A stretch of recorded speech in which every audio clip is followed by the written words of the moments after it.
श्रियकान्ताय कल्याणनिधये निधयेतिनाम् श्रीवेङ्कटनिवासाय श्रीनिवासाय मङ्गलम्।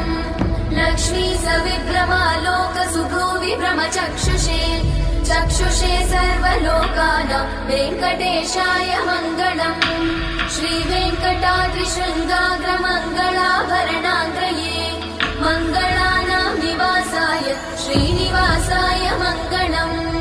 सर्वावयव सौन्दर्य सम्पदा सर्वचेतसां सदा सम्मोहनायास्तु वेङ्कटेशाय मङ्गलम्।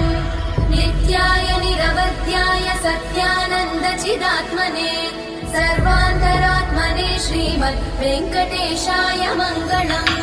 स्वतः सर्वविदे सर्वशक्तये सर्वशेषिने सुलभाय सुशीलाय वेङ्कटेश